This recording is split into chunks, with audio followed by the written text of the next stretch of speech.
तो शत्रु के साथ भी व्यवहार कैसा हो, ये राम चरित्र से सीखो। मानव के आदर्श गुरु है राम। 24 अवतारों में भगवान के जो राम चरित्र है, जो राम भगवान का अवतार है, मनुष्य इसमें सब कुछ ग्रहण कर सकता है। चरित्र में कुछ भी त्याग नहीं है, इस अवतार में कुछ भी त्याग नहीं, सब ग्रहण है।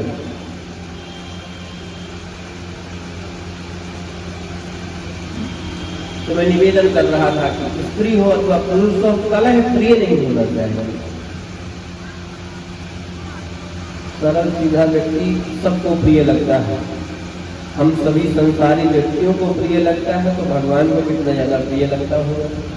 निर्मल मन जन सो मोहि पावा, मोहि कपट छल चित्र न भावा। भगवान को निर्मल मन वाले पसंद है। किसी ने भगवान से पूछा, प्रभु हमारे मन में मल क्या है?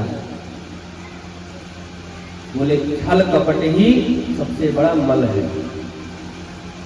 निर्मल मन जन सो मोहि भावा, तो मोहि कपट छल छिद्र न भावा।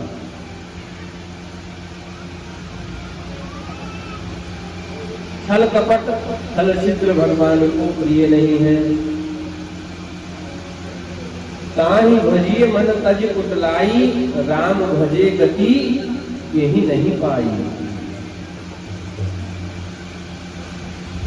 विप्र देवता आत्मदेव के जीवन में सब कुछ है, बस एक बात की कमी है।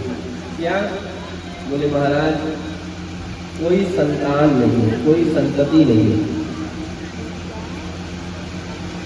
घर में खाने को बहुत है और खाने वाला कोई नहीं। ये संसार की बहुत बड़ी विडंबना है भैया, ध्यान पूर्वक सुने। कहीं तो खाने को इतना ज्यादा है कि खाने वाले लोग नहीं, और कहीं खाने वाले लोग इतना ज्यादा है कि खाने को कुछ नहीं।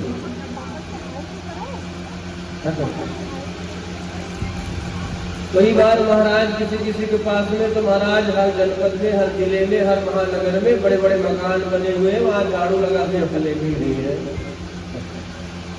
कि कोई झाड़ू लगा दे ना, सफाई कर दे। बंद है, ताले लगे हैं, जाले लगे हुए हैं। अब कई बार महाराज एक ही कमरे में पूरी जिंदगी बिता दी, पूरा परिवार बिता दिया।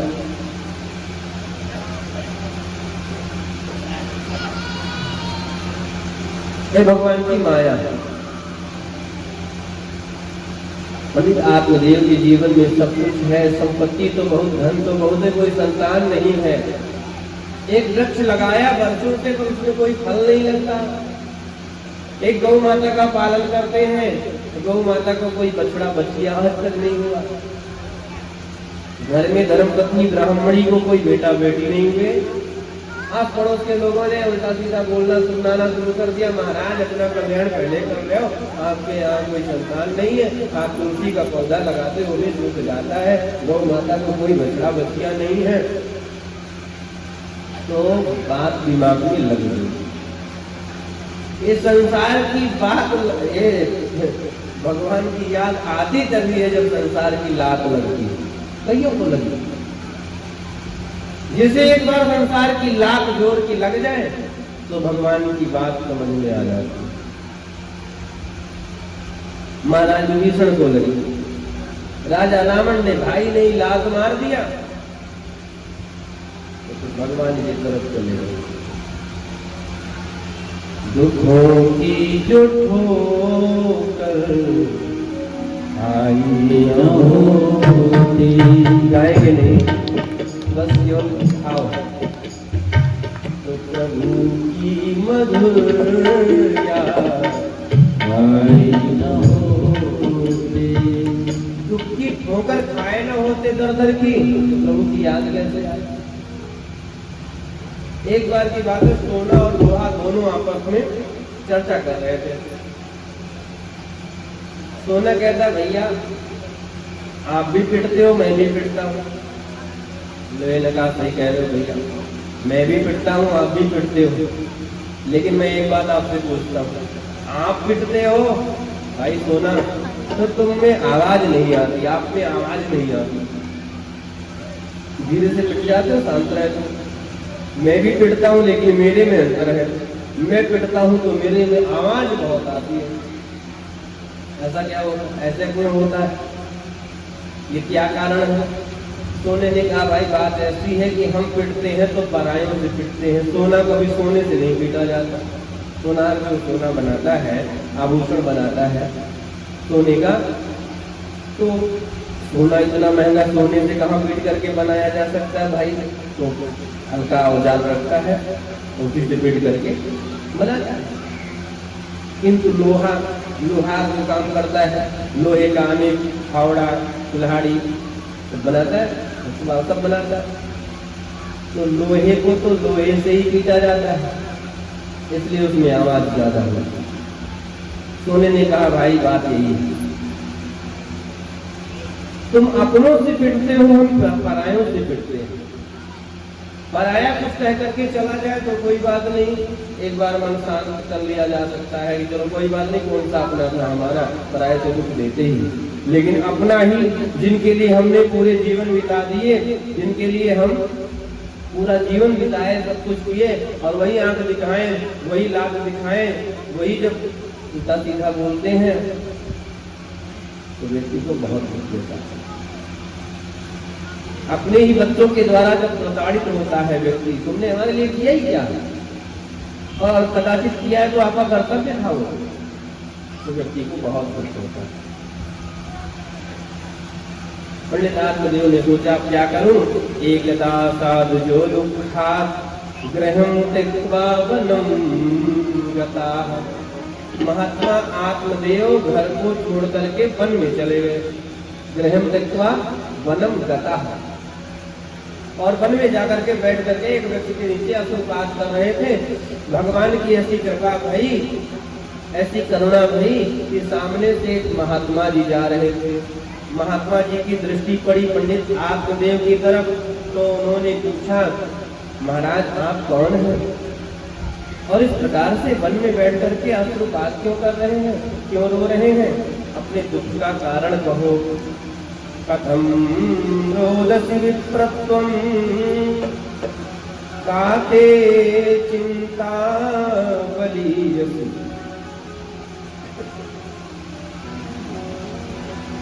वदत्वं सत्वरं मह्यं स्वस्य दुःखस्य कारणम्। अपने दुख का कारण कहो महाराज। अब पंडित आत्मदेव ने देखा कि संत सहानुभूति दिखा रहे तो कंठ और अवरुद्ध हो गया, और हाथ जोड़ करके बोले महाराज किं ब्रवीमि दुःखं पूर्व पापेन संचितम् मदीयः पूर्वजस्तु कौष्णमुपभुञ्जते।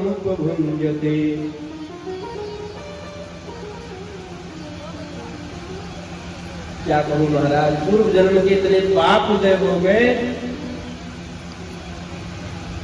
घर में कोई संतान नहीं। देवताओं को जब जलांजलि देता हूँ, अर्घ देता हूँ, तो देव प्रतिमाएं रोती हुई दिखाई पड़ती हैं। पितरों को जब तिलांजलि देता हूँ तो पितर रोते हुए दिखाई पड़ते हैं, और वे मुझसे पूछते हैं, पंडित आत्मदेव तुम तो यह सब कृत्य कर रहे हो, किंतु तुम्हारे बाद तुम्हारे कुल में तुम्हारा कोई पुत्र नहीं है ये सब करने के लिए। महात्मा ने सोचा, हम तो आए थे ये सोच करके कि महाराज वन में आकर के बैठे हैं, रो रहे हैं, भगवान के भक्त हैं, भगवान को प्राप्त करने के लिए बैठे। इनके चित्त में तो पुत्र की प्राप्ति की कामना है, पुत्र सवार है, तो पहले उपदेश करना पड़ता। ज्ञानम प्रजारूपम बलिष्ठः कर्मणो गतिः विवेकम तु समासाद्य तेज संसार वासना। अरे महाराज, ब्राह्मण देवता ये बेटा बेटी से किसी को सुख नहीं मिलता। मुंचा ज्ञानम प्रजा रूपम बलिष्ठा कर्मणो गति ही, कर्मों की गति बहुत गहन है। विवेक का आश्रय लेकर के संसार की वासना का त्याग करो। संतान होने से तुम सुखी हो जाओगे, इसका कोई गारंटी है क्या? इसकी कोई गारंटी है? संतान से ही अगर सुख मिलता तो पशुओं के तो हजारों बच्चे होते, सैकड़ों बच्चे होते हैं जंगलों में। ब्राह्मण इतिहास को पढ़ा होगा तुमने, राजा सगर के 60,000 पुत्र हुए, और महात्मा कपिल देव का अपमान कर दिया। कपिल देव के नेत्र खुले तो सब जल करके भस्म हो गए। पीढ़ियां लग गई तपस्या करते करते, महाराज पूर्वजों ने किया, तब जाकर के उनका उद्धार हो पाया और श्राप मुक्त हो पाए सगर के 60,000 पुत्र। महात्मा अंग का नाम सुना होगा, इतिहास पढ़ा होगा आपने। कोई संतति नहीं थी, कोई संतान नहीं था, बहुत यज्ञ योग जब तक किए तो एक पुत्र हुआ, नाम पड़ा बैल, बहुत बड़ा नास्तिक हुआ। संतान होने से सुखी कोई होता है? नहीं। संतान हो और संतान में संस्कार अच्छा हो तब व्यक्ति सुख को प्राप्त होता है। संतान को जन्म दे देना कोई कठिन बात नहीं है, सरल है, किंतु संतान को संस्कारवान बनाना, वृक्ष को लगा देना कोई कठिन नहीं है। वृक्ष का संरक्षण, पालन, संवर्धन कर लेना, कर पाना, यह कठिन काम है। समझ रहे? एक महात्मा कहते, राम भजत बिटिया भली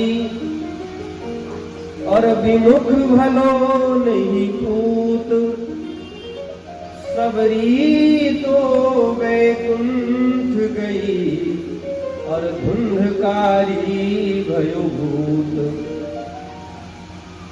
भागवत के महात्म्य में ब्राह्मण आत्मदेव का बेटा भूत बना, प्रेत बना, धुंधकारी क्या बना? प्रेत बना। क्यों? संस्कार नहीं थे उसमें, इसलिए। और राम कथा में सावर जात में जन्म लेने वाली भक्तिवती माँ सबरी, जिसको हम सब प्राणी केवल नहीं कहते भक्ति माँ, जिसको हम सभी केवल नहीं कहते माँ। कौन कहा है? जगत का पिता जगदीश आकर के जिसको माँ कहता है, सबरी का नाम है सबरी माँ। जिनकी जाति का पता नहीं, लेकिन उनके नाम से लोग जानते हैं कि भगवान राम की उन्होंने भक्ति की है।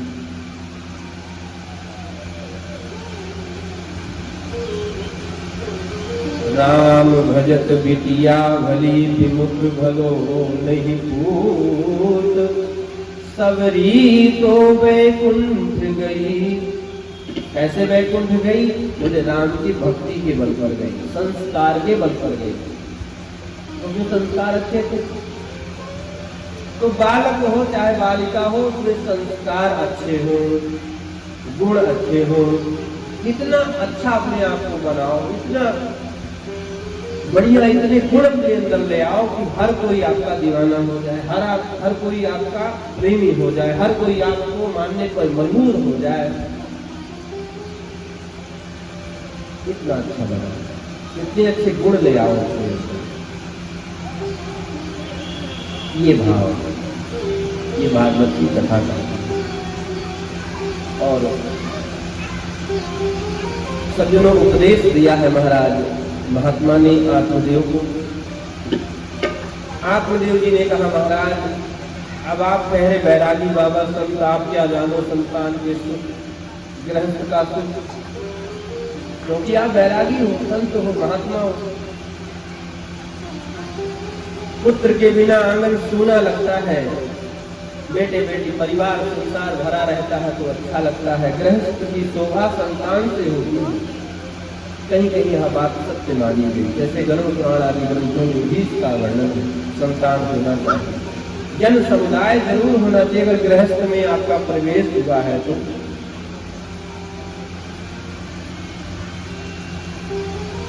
कथा कितनी बढ़िया हो रही हो और कितनी अच्छी व्यवस्थाएं हो। यदि समुदाय न हो, श्रोता न हो तो अच्छा लगता है क्या? परिवार में कितना बड़ा उत्सव हो रहा हो, यदि सदस्य ही ना हो, एक ही बेटा हो, एक ही बेटी हो, अथवा एक भी ना हो तो नहीं अच्छा लगता। कुछ भी करो, परिवार होना चाहिए, अपना समुदाय होना चाहिए, संख्या होनी चाहिए तो अच्छा लगता है। यज्ञ क्या करता है? सबको जोड़ने का काम करता है। आज इस विषाक्त वातावरण में, इतने व्यस्ततम समय में, 4 भाई हैं तो 4 भाई एक दूसरे से कई बार तो महीनों बीत जाते हैं, आमने सामने से बाई फेस बात नहीं करते। क्यों? हम लोग विज्ञान में इतना ज्यादा रंग गए हैं, इतना घुस गए हैं, इतना प्रवेश कर गए हैं।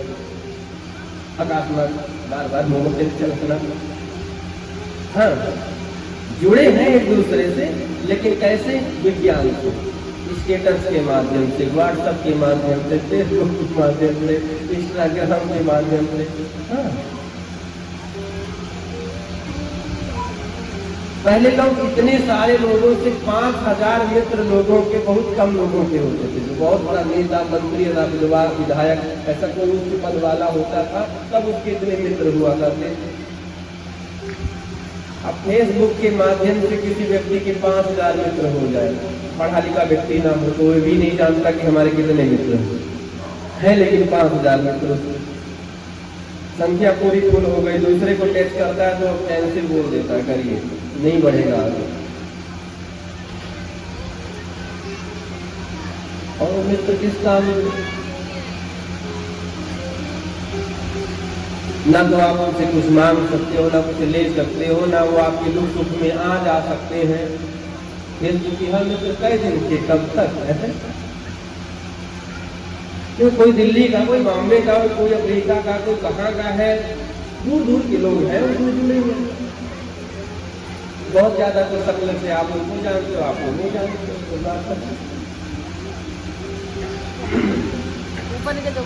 इसलिए परिवार में एक दूसरे को समझो, बोलो, बैठो, फिर प्रेम जागृत होता है। एक साथ बहुए भोजन करें, एक साथ पुरुष वर्ग अनुज सखा संग भोजन करें, अनुज सखा संग भोजन करें। मातु पिता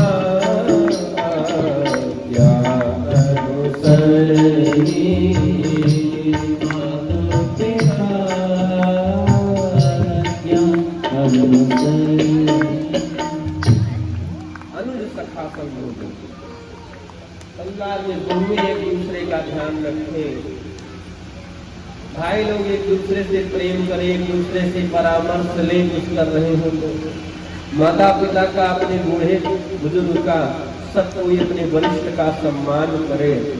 उस घर में लक्ष्मी वास करते, उस घर में भगवान नारायण वास करते हैं, वहां शांति और सुख वैभव होता है। तो कथा में आज कम से कम हम लोग इस विषाक्त वातावरण में एक साथ बैठे हैं, भगवान का सत्संग सुन रहे हैं, भगवान के विचार को एक साथ बैठ करके सुन रहे हैं। बाकी तो अब एक साथ या तो नेताओं के भाषण में लोग इकट्ठा होते हैं इतनी संख्या में, हाँ, या तो कहीं कोई प्रदर्शनी वगैरह लगी हो तो वहां, और या तो फिर वफर। कथा ही एक ऐसा साधन है कि जहां एक साथ इतने लोग एकत्रित हो रहे हैं, यही लोगों को जोड़ने का काम करता है।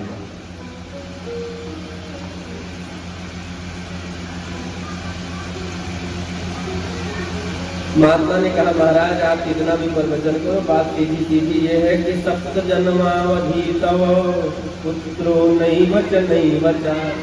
एक जन्म की बात नहीं, 7 जन्म तक हम देख रहे हैं आपके मस्तक पर लिखा हुआ है कोई संतान नहीं है।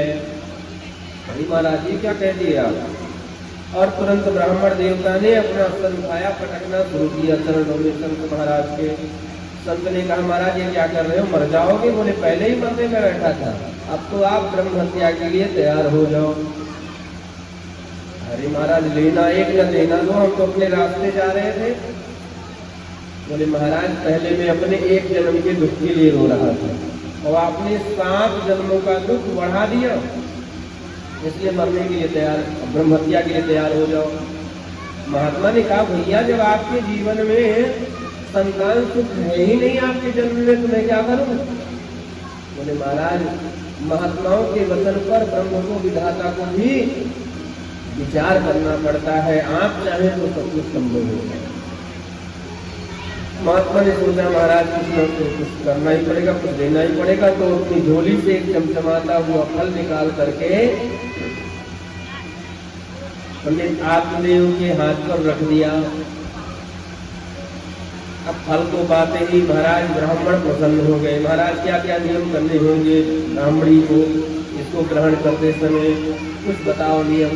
बोले शुद्धता पवित्रता के साथ में रहना, अल्पाहार भोजन ग्रहण करना, कम बोलना, भगवान का भजन करना इत्यादि कृत्य को यदि तुम्हारी पत्नी ने कर लिया तो तेन पुत्रो अति निर्मलाः इदं वक्ष्या पत्न्या तुम ततः पुत्रो भविष्यति।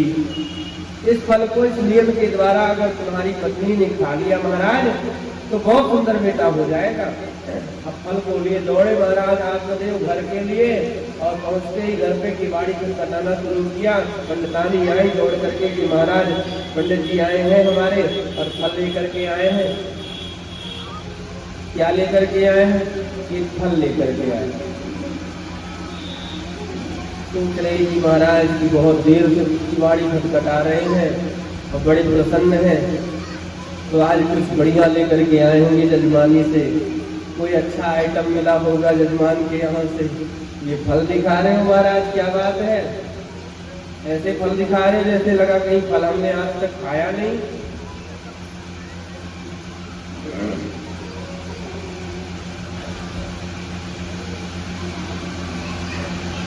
पंडित आत्मदेव ने कहा, देवी अरे फालतू का प्रलाप मत कर, तेरी मती मारी गई थारी, ऐसे वैसे फल ना है, ये बाबा महात्मा के दिए हुए आशीर्वाद है, फल है, इसको खा लेगी तो बेटा हो जाएगा।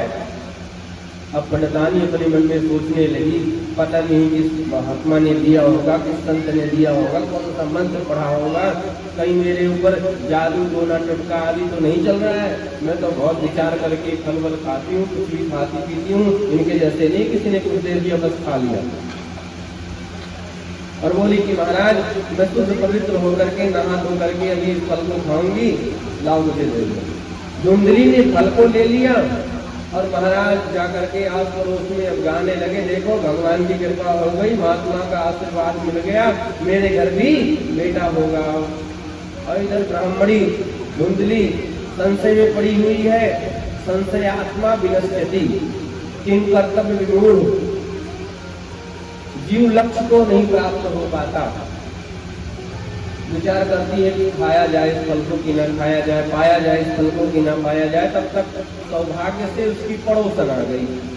अरे बहन, जल्दी बता, इस फल को खाना चाहिए कि नहीं खाना चाहिए? मेरे स्वामी जी कहीं से लेके आए, किसी महात्मा ने दिया है, आशीर्वाद कहते हैं, इस फल को खाने से बेटा होगा। अब तू ही बता, इसको खाऊं कि ना खाऊं, क्या करूं? पड़ोसन ने कहा, बहन अरे फल ही तो है, कोई जहर थोड़ी ना, खा ले, बेटा हो जाएगा। हो सकता महात्मा का आशीर्वाद लग जाए, बेटा हो जाएगा तो अच्छी बात है, नहीं होगा तो कौन सा जहर है, तो मर जाएगी, खा ले, तेरी इंद्रियों में शक्ति आएगी, तेरे बल भी बढ़ेंगे, फल है खा ले, तेरा पेट भरेगा।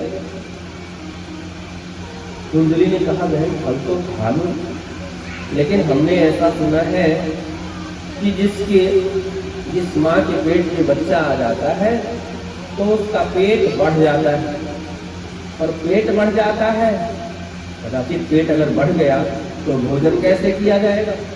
और भोजन मैं नहीं कर पाऊंगी तो अल्प शक्ति हो जाऊंगी, कमजोर हो जाऊंगी, और अगर कमजोर हो गई तो घर का ढेर सारा कार्य जो अकेले कर लेती हूँ वो कौन करेगा?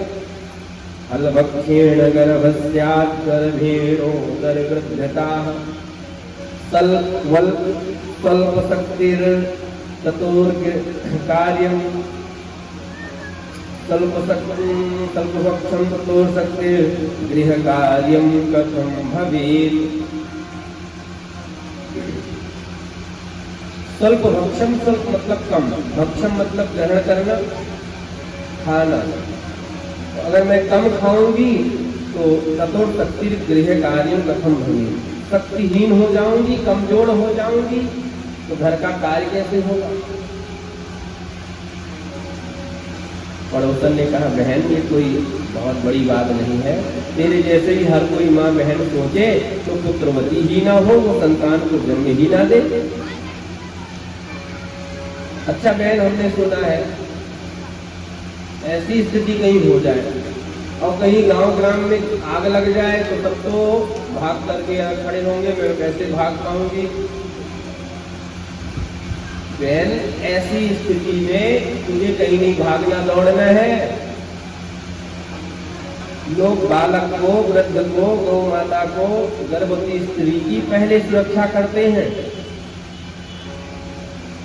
तुझे कहीं नहीं भागना दौड़ना, तू तो आराम से घर में भोजन कर, आराम से रहना। अच्छा बहन, मैंने सुना है कि सुखदेव भगवान अपनी माता के गर्भ में पूरे 12 वर्ष तक थे, ये सत्य बात है? पड़ोसन ने कहा, हाँ बहन ये तो सत्य बात है, ऐसा तो मैंने भी सुना है।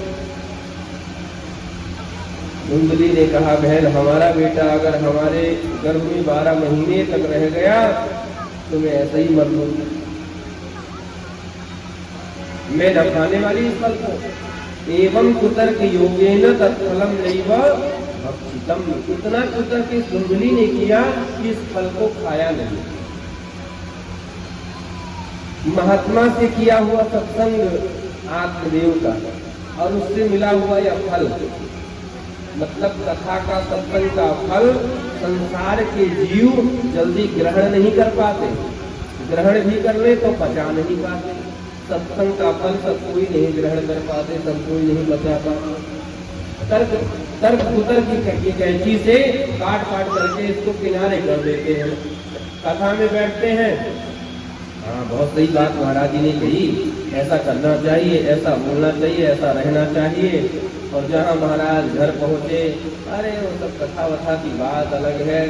अब आजकल कलिकाल में ऐसे कर पाना, ऐसे चल पाना, ऐसे रह पाना तो बहुत कठिन है। कथा कीर्तन की बातें अलग है। तो बुद्धि यहाँ तो महाराज सर हिला हिला करके खूब सुनते हैं, बहुत अच्छा लगता है, बहुत अच्छी बात कही महाराज जी ने। घर पहुँचते ही महाराज कुतर्क की कैंची जहाँ चलना शुरू होती है कि महाराज कुतर्क करके सारे सत्संग के फल को काट करके, एवं कुतर्क योगेन तत्फलम नैव भक्षितम। कुंडली मतलब सामने सर्प पड़ा हुआ है कि रस्सी पड़ा हुआ है, इसका विचार जो ठीक प्रकार से न कर सके वही धुंधली।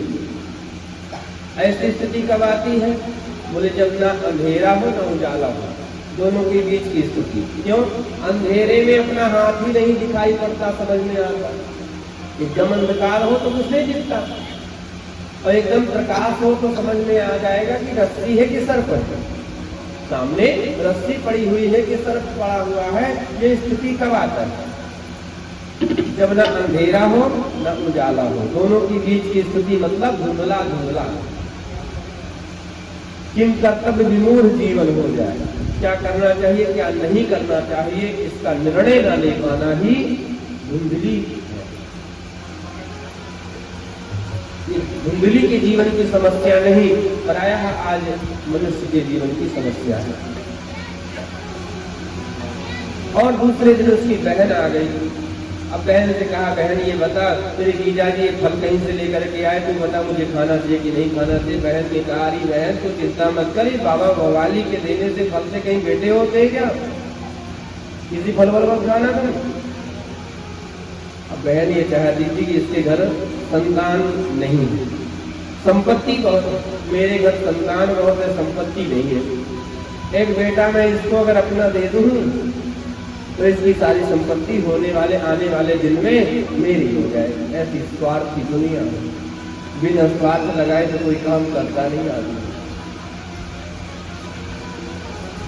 एक दूसरे को ठगा जा रहा है, एक दूसरे को खाया जा रहा है।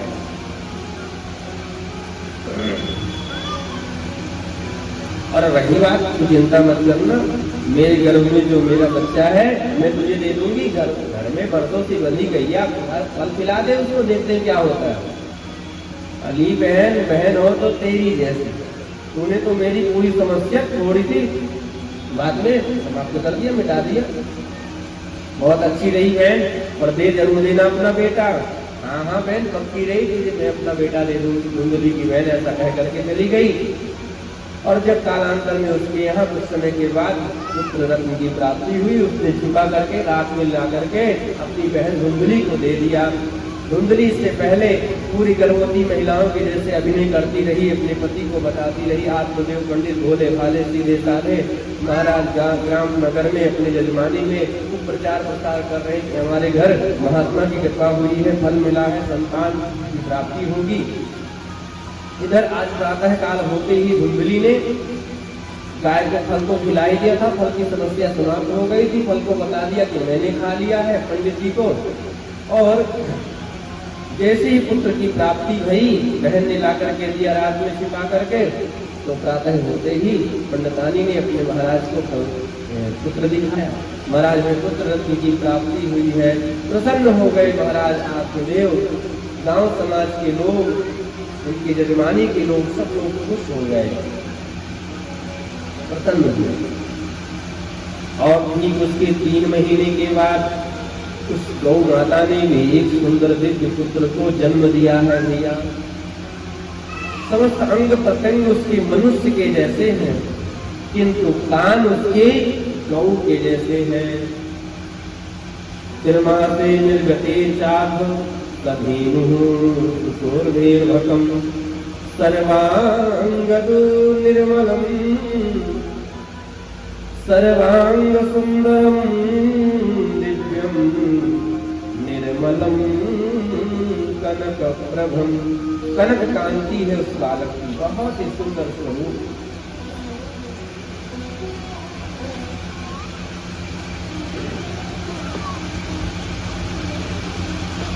दोनों बालक को देख करके सब बहुत प्रसन्न हैं।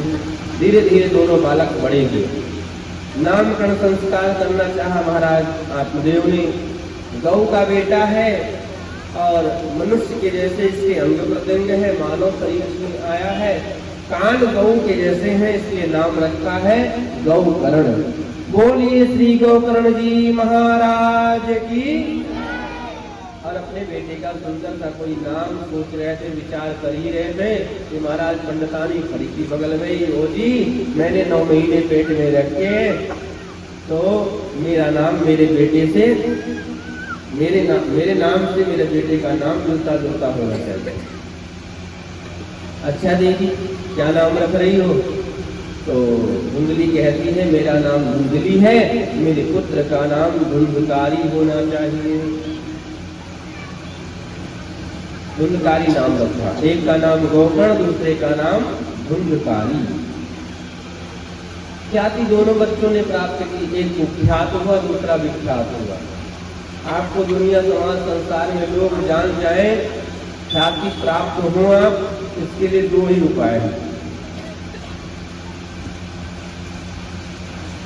अच्छा देखो क्या करें, बोले या तो इतना अच्छा काम करो कि समाज संसार में लोग धीरे धीरे आपको जान जाए, और या तो इतना गंदा काम कर दो कि बिना जनाए ही लोग जान जाए। अच्छा काम करोगे तो चर्चा में आने के लिए खर्चा करना पड़ेगा, और गंदा काम करोगे तो बिना खर्चा के ही चर्चा में आ जाओगे।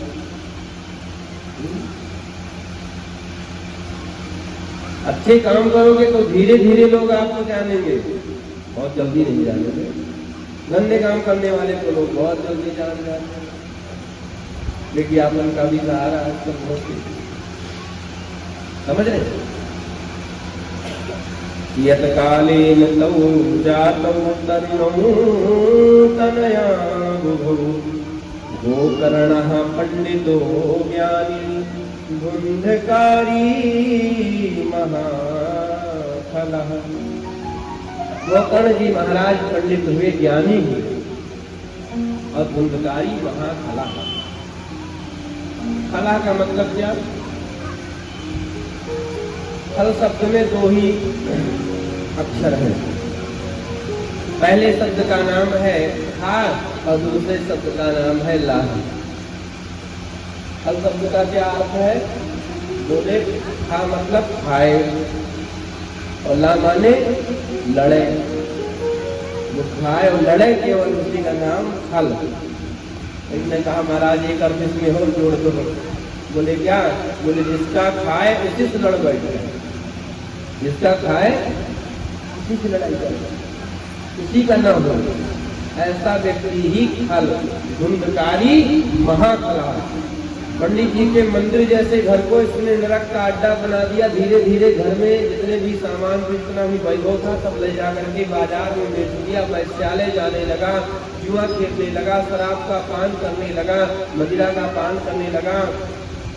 जितने अवगुण के साधन है सब अपना लिए इसने। पापाचार, अनाचार, अत्याचार, दुराचार करने लगा। पंडित आत्मदेव उस दिन भी दुखी होकर के मरने जा रहे थे। घर में कोई संतान नहीं किसी ने। आज भी मरने जा रहे हैं। इस बेटे का मुख देखने से अच्छा है कि मर जाओ। क्या करूं?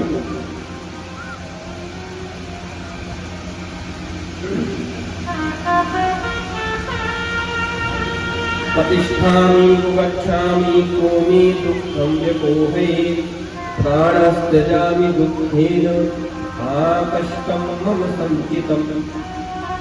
इससे अच्छा है कि जाके कहीं मर जाओ। मरने उस दिन भी जा रहे थे जब कोई संतान नहीं थी, और मरने आज भी जा रहे हैं। क्यों? संतान क्यों नहीं? पूत सपूत तो का धन संचय, पूत कपूत तो का धन संचय।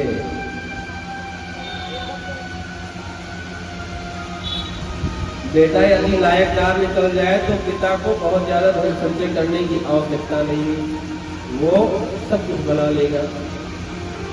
और बेटा नालायक बन जाए तब भी बहुत धन संचय मत करना। तुम्हारे सामने ही तुम्हारे समस्त वैभव को, तुम्हारी संपत्ति को, तुम्हारे परिश्रम मेहनत के पसीने को वो समाप्त करके ही रहेगा।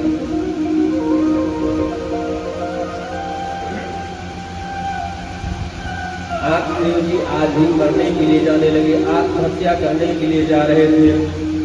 और गौ के द्वारा जो पुत्र प्राप्त हुए थे, सत्संग के द्वारा जो पुत्र प्राप्त हुए थे, श्री गोकर्ण जी महाराज महान विद्वान, प्राकंड पांडित्य, सकल शास्त्र निष्णात विद्वान आए और पिता का हाथ पकड़ करके लेकर के गए। एकांत में बैठा करके बहुत ही दिव्य उपदेश प्रदान किया। पिताजी, संसार में आप सुखी किसे मानते हैं?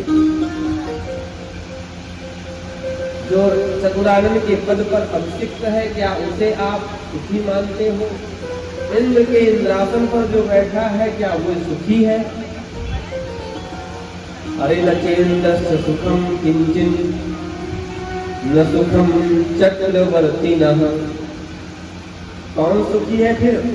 बोले सुखमस्ति विरक्तस्य मुनिरेकांत जीविनाः। एकांत नितांत शांत संसार शरीर से जो परे हो गया वही एक महापुरुष जो भगवान की भक्ति में लग गया, जो भगवान के नाम स्मरण में लग गया, जिसका हरि से संबंध हो गया, वही एक व्यक्ति सुखी है। और संसार के समस्त प्राणी दुख का भोग कर रहे हैं। समझ रहे? कितने प्रकार के दुख हैं? दुख तो कई प्रकार के हैं। वैसे मूल में 3 प्रकार के तो दुख नजर है ही। क्या? कोई तन दुखी, कोई मन दुखी, और कोई धन बिन राहत उदास। थोड़े थोड़े सब दुखी, सुखी राम के दास। सुखी राम के दास। कोई तन से दुखी है, बहुत अल्प समय में उसके तन में कोई बड़ा रोग हो गया तो तन से परेशान। कोई मन दुखी, ईर्ष्या जलन मारे जा रही, खाए जा रही उसको। आज लोग अपने दुख से उतना दुखी नहीं जितना कि पड़ोसी के सुख से दुखी। हाँ, अपने घर में 4 व्हीलर है, गाड़ी है, उसका सुख चैन आनंद नहीं। कल भाई पड़ोसी पुरानी मोटरसाइकिल भी कैसे ले आया, यह बात नहीं समझ में आ रही। यही ईर्ष्या। ऐसी कुछ भावना का त्याग करो, इसमें सुख नहीं है। सबको देख करके सुखी होना चाहिए। आज के 150 वर्ष पहले इतने पाप न थे, इतने अनाचार न थे, इतने अत्याचार, इतने दुराचार न थे। आज भाई भाई को देख करके मरा जा रहा है, जला जा रहा है। पहले बालकालीन की विद्या हमें सिखाई जाती थी। जब हम पढ़ने जाते थे तो हमारा जो प्रार्थना होता था, हमारा प्रेयर, तो क्या होता था? वह सती हमें दो दयानिधे, करता मार्ग पर डट जावे। वह सती हमें दो दयानिधे, करता मार्ग पर डट जावे। पर सेवा पर उपकार में हम, पर सेवा पर उपकार में हम, जग जीवन सफल बना जावे। पर सेवा पर उपकार में हम, जग जीवन सफल बना जावे।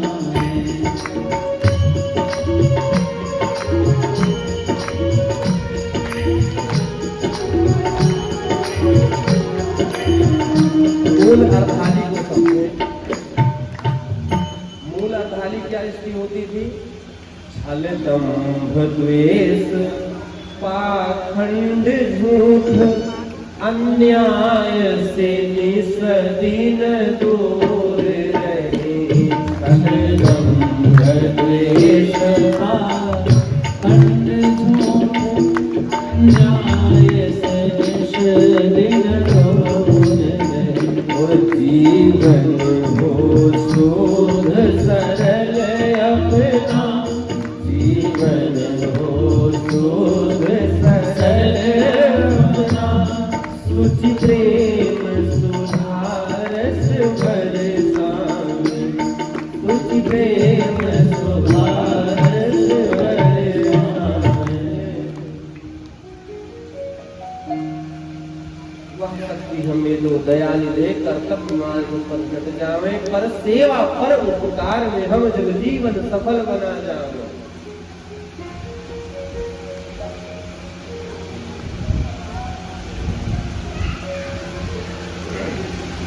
छल दंभ द्वेष पाखंड झूठ, अन्याय से जिस दिन दूर रहे। किंतु अब का समय छल दंभ द्वेष पाखंड झूठ अन्याय से निस दिन सने रहे। मतलब लगे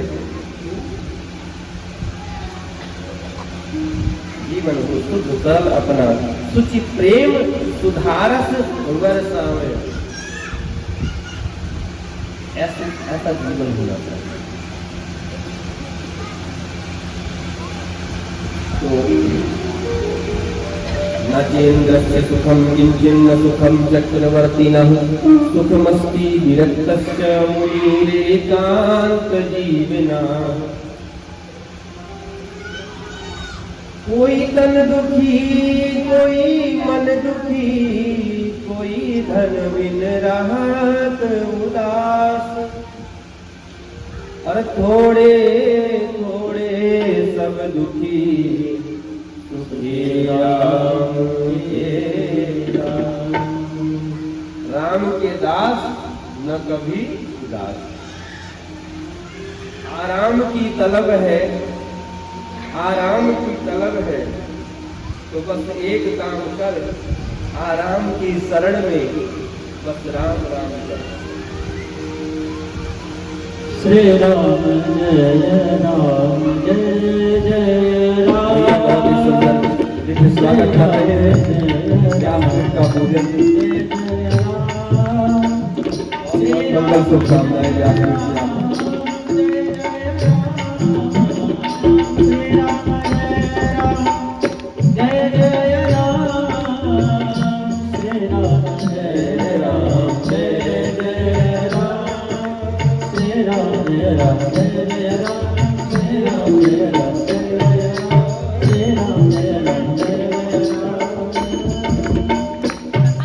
भक्तवत्सल भगवान की। तो आराम की तलब है, तो बस एक काम कर, राम की शरण में बस राम राम कर। देहिं श्रीमांसिरुधिरे विमतिं त्यजत्वं, जाया सुतादिषु सदा ममतां विमुञ्च। अस्यानिशं जगदिदं क्षणभङ्गनिष्ठं, वैराग्यरागरसिको भवभक्तिनिष्ठाः। दो श्लोकों में बहुत ही सुंदर सार गर्भित उपदेश किया है आज एक पुत्र ने अपने पिता को, इस भागवत महत्व में। इसको कहते हैं गोकर्ण गीता। पंडित गोकर्ण ने अपने पिता आत्मदेव को उपदेश किया है। अच्छी बात अगर अपना छोटा, अपना अनुज, अपना बेटा बता रहा हो ना, तो उसे ध्यान पूर्वक सुनना चाहिए और मान लेना चाहिए। राजा रावण ने अपने अनुज की बात नहीं मानी, विभीषण की बात नहीं मानी, तो पूरा कुल समाप्त हो गया। अगर वही मान गया होता, रावण के सभी भाइयों ने सहयोग किया और उपदेश किया था रावण को, कुंभकर्ण ने भी उपदेश किया, पर किसी का कहना रावण नहीं माना। जो सबको रुलाए उसका नाम रावण, जो सबको खुश करे, जो सबको प्रसन्न रखे, जो सबको सुख दे, उसका नाम है राम। सज्जनों, राम में और रावण में थोड़ा सा अंतर है। राम चरित्रवान थे और रावण चरित्रहीन था। रावण विद्वान तो था, बलवान तो था, धनवान तो था, वैभववान तो था, जन समुदाय तो उसका बहुत बड़ा था, लेकिन चरित्र की कमी थी। इसलिए आज भी रावण का पुतला जलाया जाता है गली गली में और राम को पूजा जाता है। राम और रावण में इसलिए राम का अनुकरण करो। आज लोग समाज में रावण के पुतले को तो जलाते हैं, लेकिन अपने भीतर की बुराई को नहीं जलाते हैं, अपने भीतर के रावण को नहीं मारते हैं। क्या है? अनाचार, अत्याचार, दुराचार, पापाचार, दुष्ट बुद्धि, चरित्रहीनता, इसका त्याग नहीं करते। दशहरे के दिन इसका त्याग नहीं कर देना चाहिए। दुष्ट बुद्धि का त्याग करना चाहिए, कुसंग का त्याग करना चाहिए। यही सत्संग का सच्चा लाभ है। सज्जनों, देहे स्थिमान सिरुधरे विमतिं त्यजत्वम्, पिताजी, संसार में जीव को बांधने की दो रस्सियां हैं। पहली रस्सी का नाम है ममता, दूसरी रस्सी का नाम है अहमता। अहमता के नाम पर अपना शरीर, ममता के नाम पर यह संसार। अब पहले तो ये समझो कि ये शरीर क्या है। शरीर क्या है भाई? अच्छा, शरीर किसका है? क्या यह शरीर हमारा आपका है? ये संसार, यह परिवार, ये हमारा है क्या? बहुत लोग इसको अपना मानते हैं। ये तन कीमती है तो कीमती, मगर एक बात समझना, मगर है विनाशी। ये तन कीमती तो है मगर विनाशी है, कभी अगले क्षण के भरोसे मत रहना। और एक बात,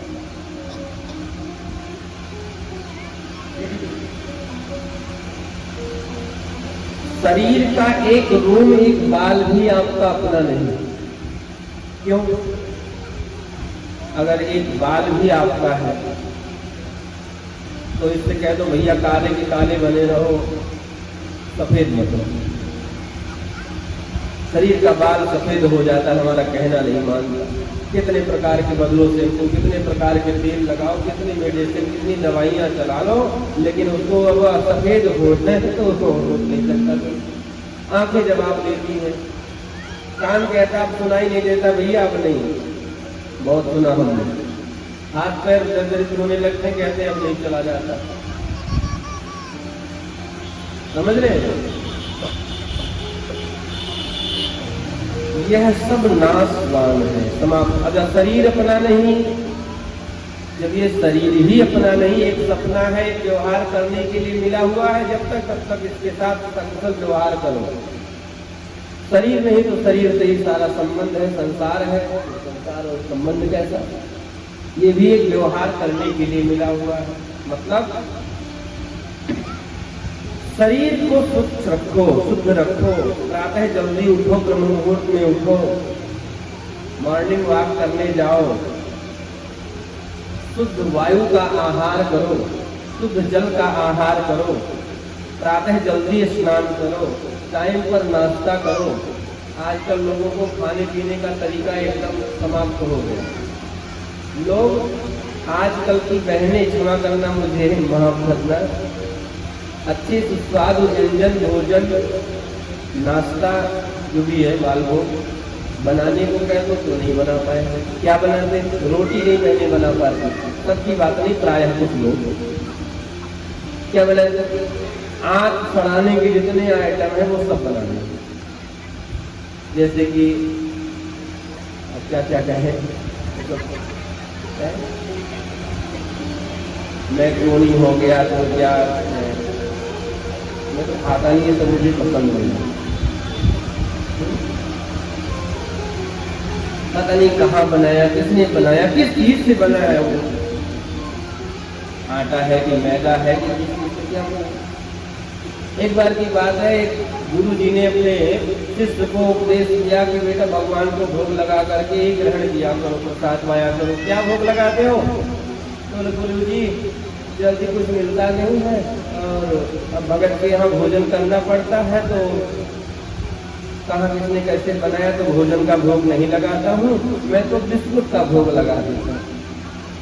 गुरु जी बोले क्या क्या क्या क्या बोले, क्या भोग लगाते हो? बोले महाराज बिस्कुट का। आप तो जानते हो बिस्कुट का क्या है?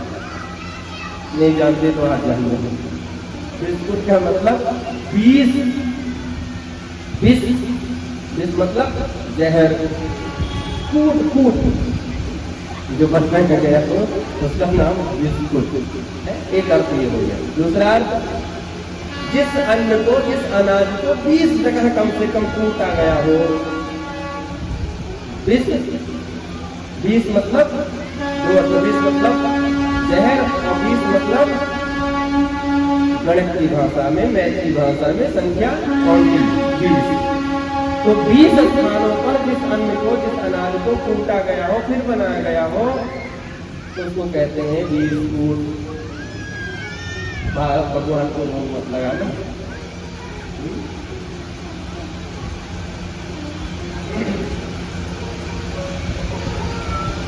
प्रातः सुंदर कम से कम शरीर में एक सेब जाए,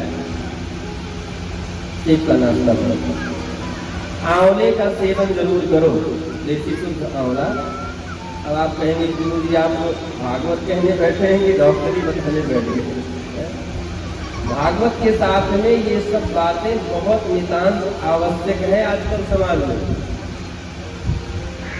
छोटे छोटे बच्चों के आंख से दिखाई नहीं पड़ता, चश्मे लग जा रहे हैं, बाल झड़ जा रहे हैं, तो क्या है? पहली बात तो पेट से ही ये बीमारियां, और दूसरी बात आहार भी तो उनको पुष्ट नहीं मिल पा रहा है। साइंस के लोग, कुछ डॉक्टर कहते हैं कि मांस का आहार करो, अंडा खाओ।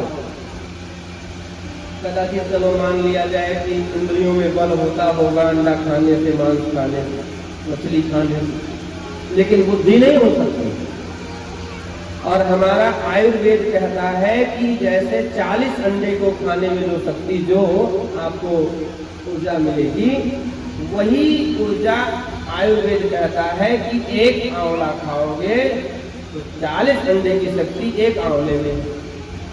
और आंवला साथ में आपको बुद्धि भी देगा, मेधावी बनाएगा, नेत्र की रोशनी को बढ़ाएगा, बाल आपका मजबूत होगा, बाल घने होंगे, आप सुंदर होंगे। जो भी भोजन करेंगे उसके बाद से आपको होगा। आंवला खाइए, कच्चा आंवला खाइए, चाहे उसको अचार के रूप में आप लीजिए, चाहे मुरब्बे के रूप में लीजिए, चाहे चटनी के रूप में, किसी प्रकार से आंवला खाइए। अंकुरित चने को ग्रहण करिए, खाइए। ये सब नाश्ते का आहार। शुद्ध दूध दही मिल जाए तो उसका आहार करिए, उसको पान करिए। और नए बच्चे ये सब नहीं पसंद करते। एक केला कम से कम दिन भर में पाइए। केला नारायण फल है। केले में और फलों में चाहे कीड़े लग जाएं, लेकिन केला कितना दिन का भी हो उसमें कीड़े पड़े आप नहीं पाएंगे जल्दी। अनार का रस ग्रहण करो। गुड़ में बहुत गुण है, जरूर खाओ थोड़ा सा भोजन के बाद। ये सब स्वस्थ रहने के साधन है। शरीर को स्वस्थ रखो, अध्ययन करो, अच्छे कार्य करो, मेहनत परिश्रम पूर्वक धन यापन करो, धन कमाओ, परिवार का सहयोग करो, समाज का सहयोग करो, बेटे बेटियों को सुंदर प्यार दो, लाड दो, अच्छे संस्कार दो उनमें, पत्नी को भी समय दो, मित्र को भी समय दो, सोशल वर्क के जितने कार्य उनसे बन पाए करो। किंतु एक बात का विशेष ध्यान रखना, ये धर्म नहीं है, ये परम धर्म नहीं है, ये केवल धर्म है। परम धर्म क्या है? यह सब करते हुए परम पिता परमात्मा को भी याद करते चलो, उसका भी भजन करो, उसकी भक्ति करते रहो। संसार शरीर का ध्यान रखते हुए परमात्मा का भी ध्यान तुम रखो। यह संसार शरीर ही सत्य नहीं है, ये एक दिन छूट जाने वाला है, सब ये सब एक दिन समाप्त हो जाने वाला है। कैसे? एक महात्मा कहते हैं, साथी है मित्र गंग जल बिंदु पान तक, और अर्धांगनी बढ़ेगी तो केवल मकान तक। परिवार के सब लोग बढ़ेंगे, परिवार के सब लोग चलेंगे श्मशान तक, और बेटा भी हक निभाएगा तो अग्निदाह तक। और इसके तो आगे हरि भजन ही है साथी, भजन के बिना नर अकेला रहेगा। इससे तो आगे भजन ही है साथी, भजन के बिना अकेला रहेगा।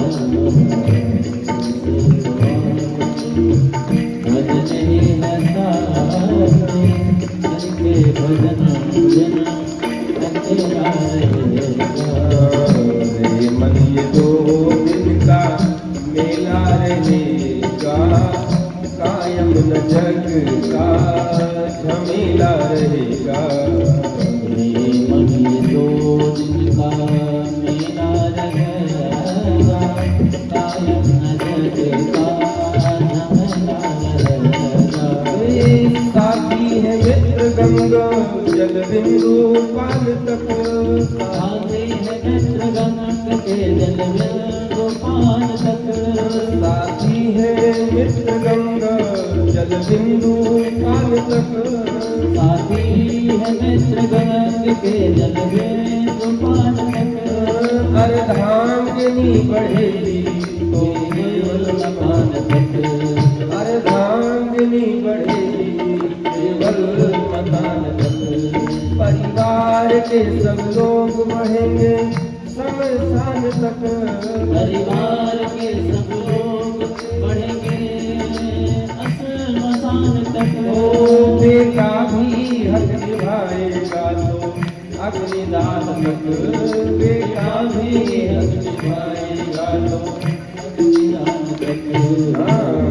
इससे तो आगे भजन ही है साथी, हरि के भजन बिन अकेला रहेगा।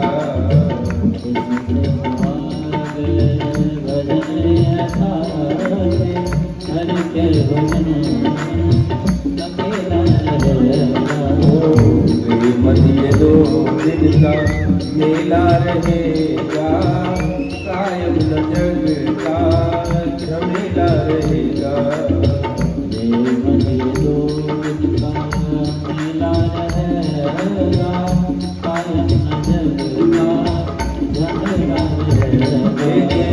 कायम न जग का झमेला रहेगा, कायम न जग का झमेला रहेगा।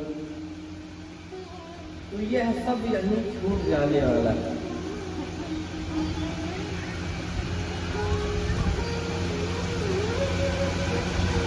हम सब क्या कर रहे हैं, मेला देखने आए। मेला में कई बार अपने घर से निकले संगे साथी अपने परिवार के लोग भी छुड़ जाते हैं, निकल जाते हैं, भूल जाते हैं, रास्ता से भ्रमित हो जाते हैं, छूट जाते हैं, हो जाते हैं। उनको उस मेला में हम ढूंढते हैं। और कई बार बहुत पुराने खोए हुए मित्र मिल जाते हैं। अरे भैया यहाँ तुम कैसे? अरे क्या बताएं, मेला देखने आए थे साहब, तो ढूंढ रहे हो क्या? बोले अरे वो साथ में हमारे आए थे ना वो बगल वाले भैया जी, वो कहीं खो गए। यही संसार।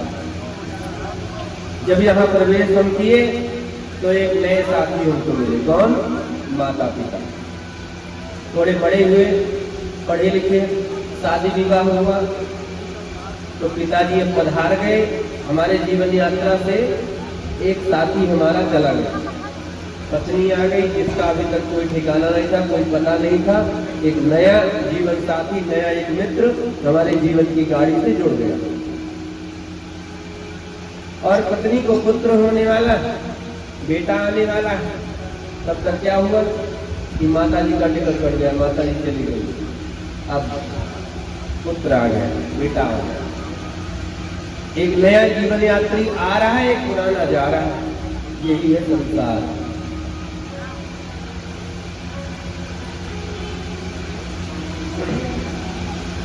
जीवन यात्रा भार न बन जाए, इसलिए सबके साथ में कुशलता पूर्वक व्यवहार करो।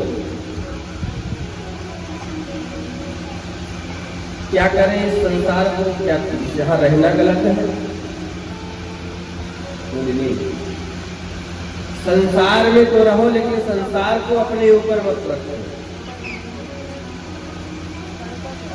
तुम जग में रहो तो ऐसे रहो जैसे जल में कमल का फूल रहे। जैसे जल में कमल का पुष्प रहता है, जल से ही वे पुष्पित पल्लवित हो रहा है, किंतु जल के प्रभाव को अपने ऊपर नहीं जमने देता। जल की बूंद उठा करके डालो तो कमल का पुष्प उसे ग्रहण नहीं करता, जल की बूंद नीचे गिर जाती। संसार में रहना दोष नहीं सज्जनों, संसार को अपने चित्त में बसाना, संसार में फंस जाना ही दोष है।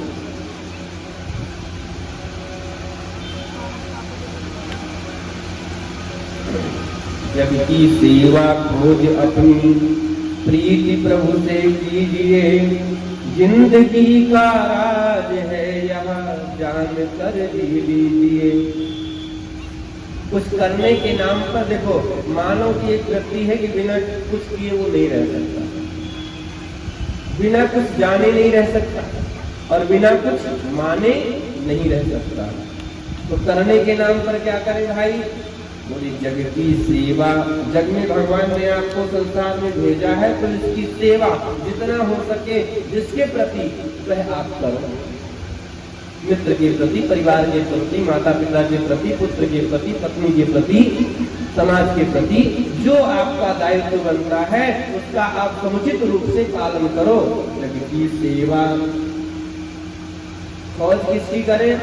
बोले खोज अपनी, अपने आप को जानो। जान लिया जिसने अपने आप को, क्या कहना उसकी मस्ती का।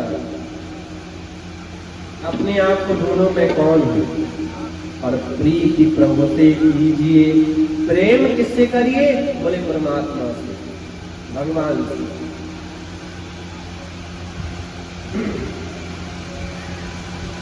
पाना है तो वो प्रेम से मिलेंगे, यह सत्य है। बहुत दिव्य गौकर्ण जी महाराज जी ने अपने पिता को उपदेश प्रदान किया और कहा संतों का संग करो। भक्ता वैराग्य राग रसिको भव भक्ति निष्ठा। हे पिताजी, अभी तक आपने रागियों के संग में, संसारियों के संग में संग किया, उनका संग किया। अब तनिक वैरागियों का भी संग करो, उसका प्रभाव क्या होता है, उससे क्या सुख मिलता है ये देखो। सेवक साधु पुरुषान, साधु पुरुषों की सेवा करो, भगवान की कथा सुनो। अरे संतन के संग लाग रे, ओ संतन के संग लाग रे, तेरी अच्छी बनेगी। संतन के संग लाग रे, तेरी अच्छी बनेगी। संतन के संग लाग रे, तेरी अच्छी बनेगी। संतन के संग लाग रे, तेरी अच्छी बनेगी। अच्छी बनेगी तेरी बिगड़ी बनेगी। अच्छी बनेगी तेरी बिगड़ी बनेगी। अच्छी बनेगी तेरी बिगड़ी बनेगी। मोर तेरो बड़ भाग रे, तेरी अच्छी बनेगी। मोर तेरो बड़ भाग रे, तेरी अच्छी बनेगी। मीठी मीठी तालियों की सेवा करते हुए सब लोग प्रेम से बोलो।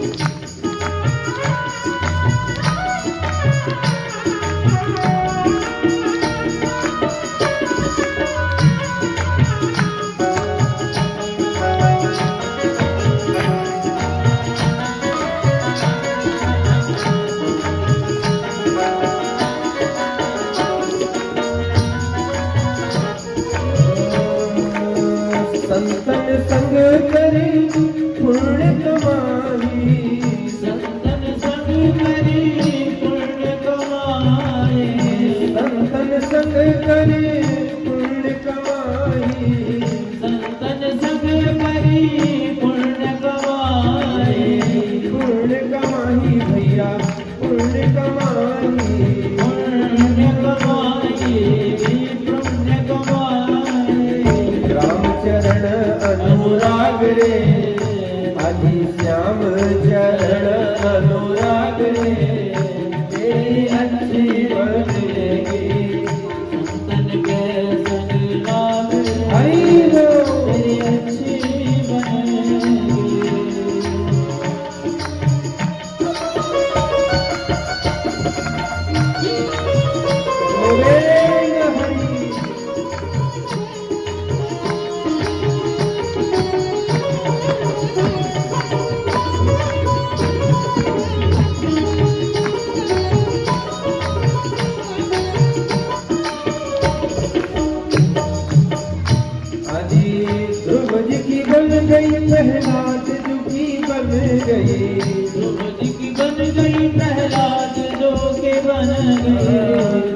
की बन गई प्रहलाद जो की बन गई ध्रुव जी की बन गई प्रहलाद जो के बन गए ध्रुव जी की बन गई प्रहलाद जो की बन गई ध्रुव के बन गई प्रहलाद जो के बन गए हरि सुमिरन में लागे तेरी अच्छी बनेगी हरि सुमिरन में लागे हरि अच्छे बनेगी संगत के संग लागे तेरी अच्छी बनेगी कहत कबीर राम सुमिरन में कहत कबीर राम सुमिरन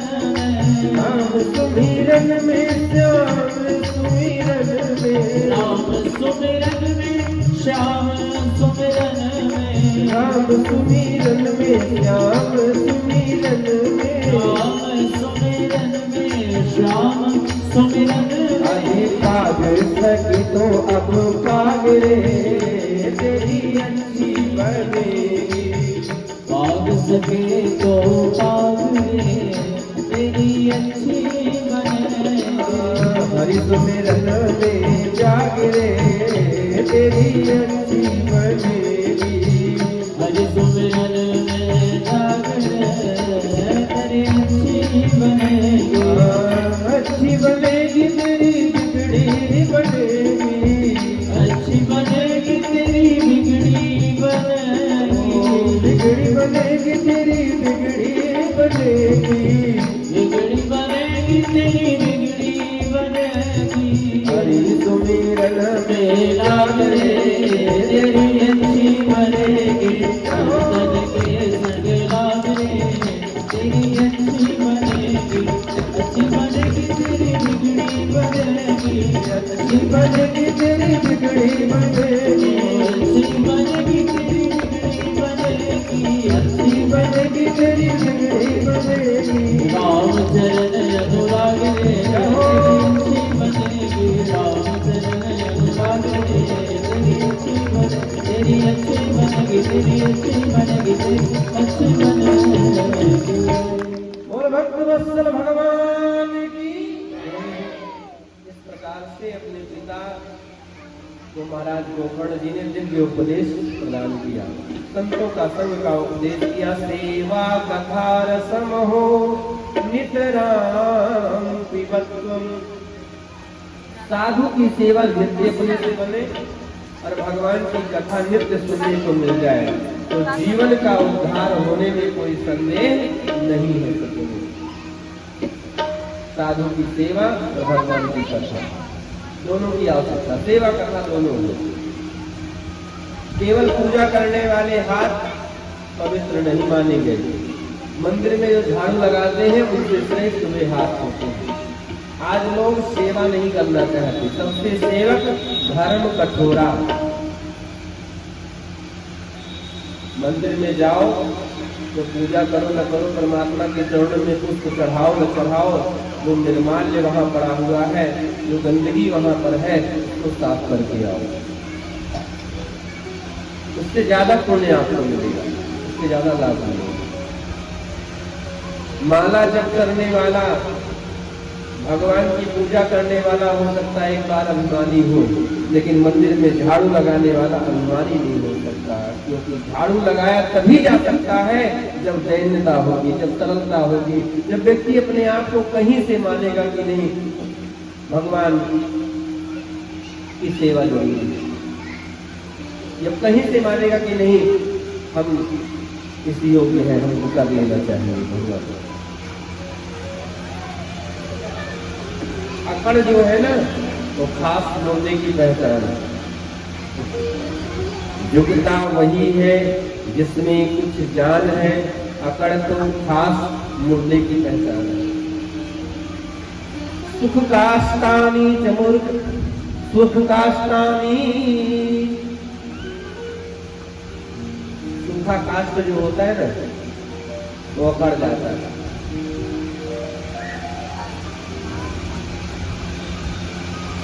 सुखकाष्टानि च मूर्खश्च न नमन्ति कदाचन नमन्ति फलिनो वृक्षा नमन्ति गुणिनो जनः।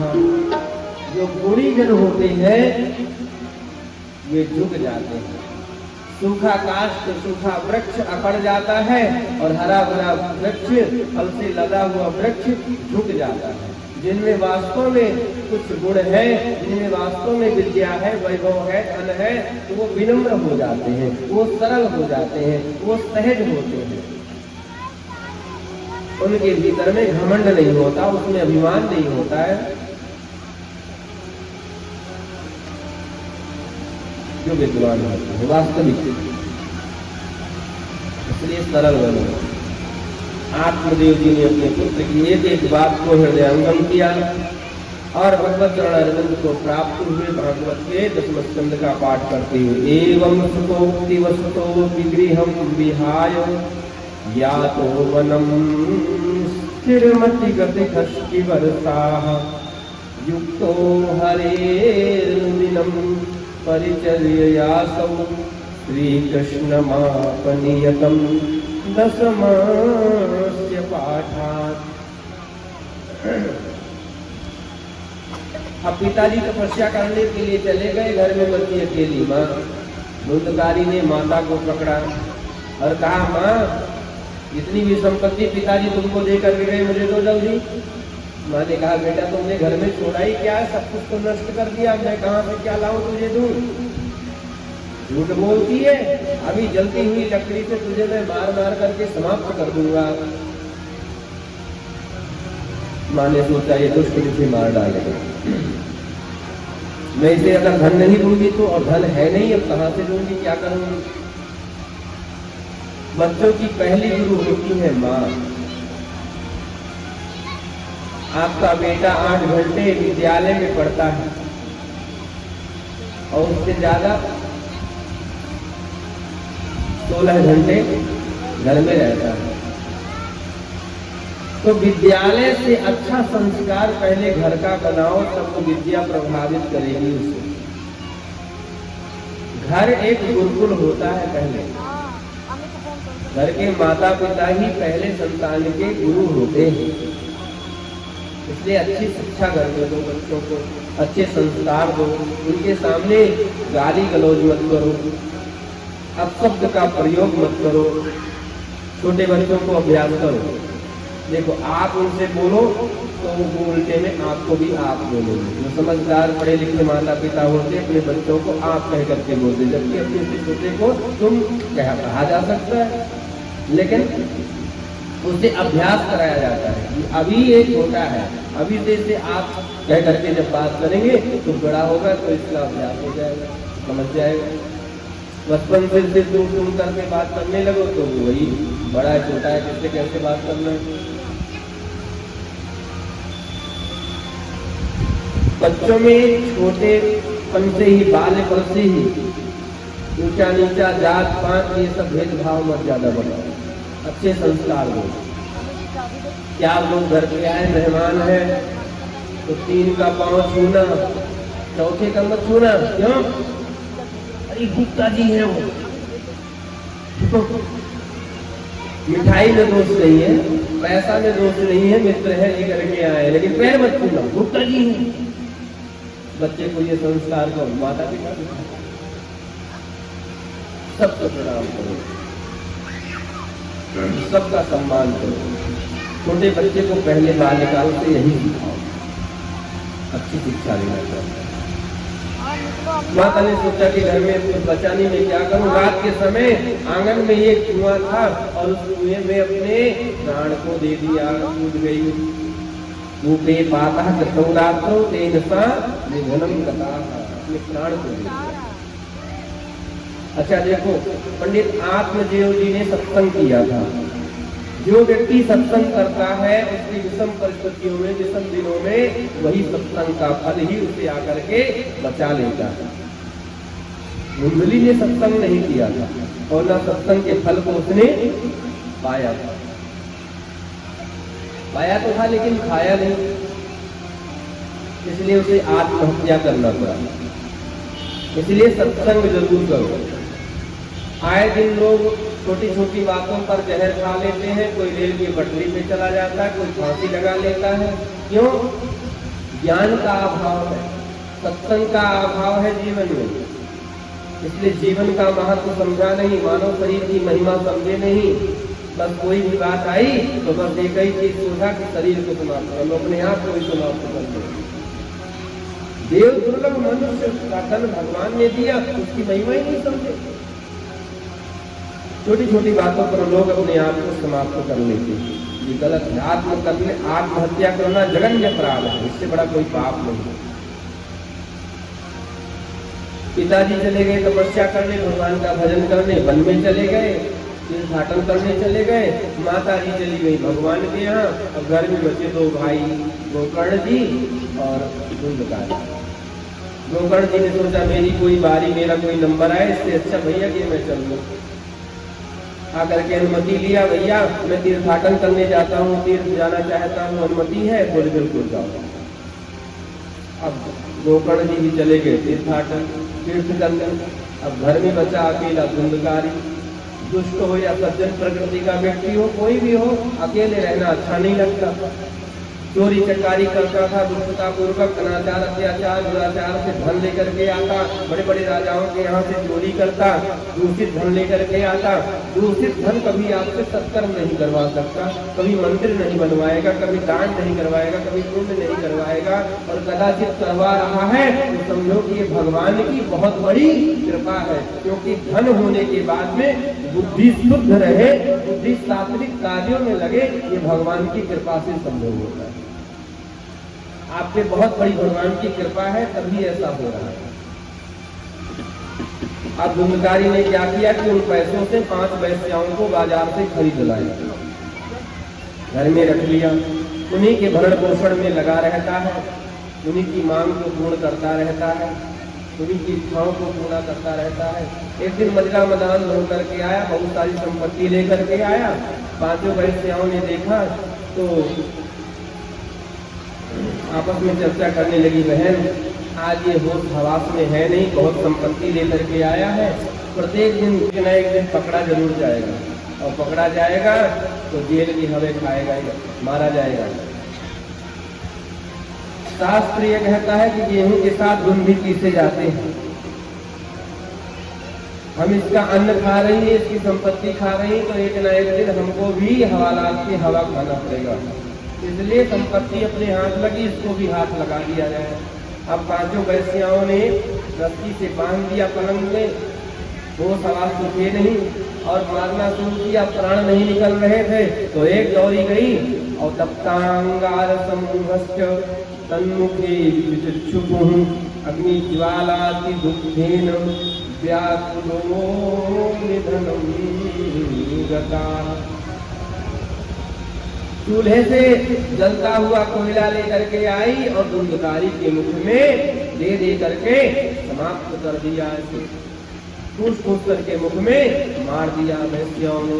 और आंगन में ही घर में गड्ढा खोद करके शव को गाड़ दिया, और धन का बंटवारा करके 5 वेश्याएं अपने रास्ते जाने लगी।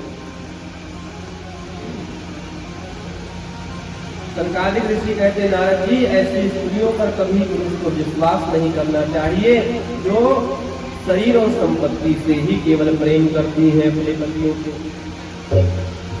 प्रेम करो पत्नी से, किंतु सज्जनों शरीर और संपत्ति से नहीं केवल। क्यों?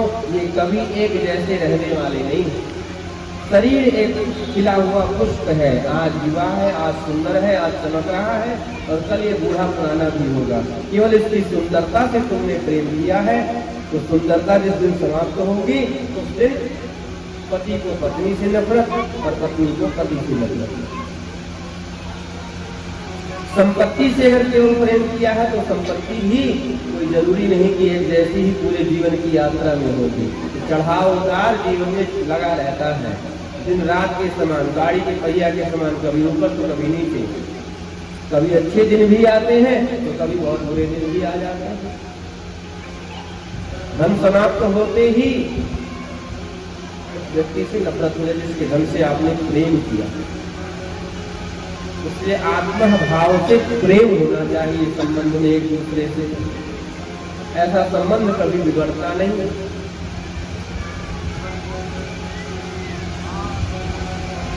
इसके बाद में गोकर्ण जी महाराज ने उद्घाटन करके आए, भागवत की कथा का आयोजन किया भगवान के उपदेश से, और अपने भाई की मुक्ति के लिए उन्होंने दिव्य आयोजन किया।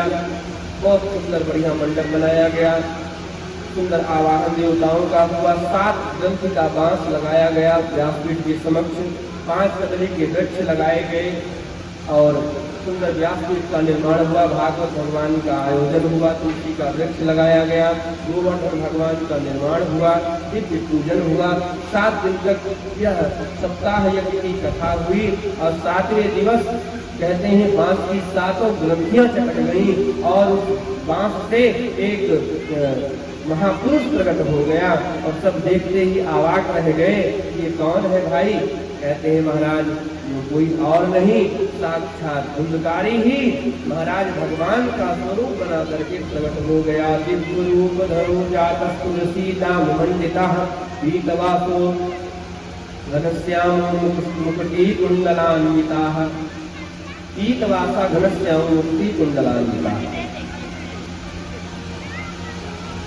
दिव्य स्वरूप को प्राप्त हो गया। सत्संग जो है ना, भगवान की भक्ति जो है ना, वो भगवत सदृश जीव को बना देती, इतना दम है भैया। वह प्रेत आत्मा धुंधकारी जो प्रेत बन गए थे, तो आज भागवत को सुन करके भागवत की महिमा का गुणानुवाद करने लगे। एक क्षण को अवाक से रह गए महाराज, व्यासपीठ पर विराजमान गोकर्ण जी। गोकर्ण जी ने कहा कौन हो भैया तुम? तो बोले महाराज मैं आपका ही भाई धुंधकारी हूँ। ये भागवत की महिमा धन्य है। धन्या भागवती वार्ता प्रेत पीड़ा विनाशिनी, सप्ताहो तथा धन्य कृष्ण लोक फल प्रदाः। धन्य है भैया ये भागवत की कथा जो कृष्ण लोक को प्रदान करने वाली है। इसका श्रवण सदैव करना चाहिए। स्वर्ग से विमान प्रकट हो गया, धुंधकारी को बैठा करके भगवान के पास तक जाने लगे। समस्त श्रोताओं ने प्रश्न किया महाराज हमने भी कथा श्रवण किया, हमको भी ले चलो ना। ये अकेले विमान धुंधकारी के लिए केवल क्यों? बोले भैया कथा सुनने बहुत लोग आते हैं, लेकिन सबके विचार सबकी भावनाएं अलग अलग हैं। कोई तो इसलिए आता है कि बाबू साहब के यहाँ कथा हो रही है, हमारे यहाँ आए थे, चलो हम भी चले चलते हैं, व्यवहार निभाने आता है। तो कोई इसलिए आता है कि पंडित जी का नाम बहुत सुन रखा है, अयोध्या जी से आए हैं, वृंदावन धाम से आए हैं, चलो देखते हैं कितने विद्वान हैं, कितना जानते हैं। परीक्षा के दृष्टिकोण से आ जाते हैं। तो कई बार लोग सोचते हैं घर में बड़ा खटपट है, चलो थोड़ा कथा में ही बैठ करके कोई खम्भे उम्भे कटे ले करके तो नींद नहीं मारते।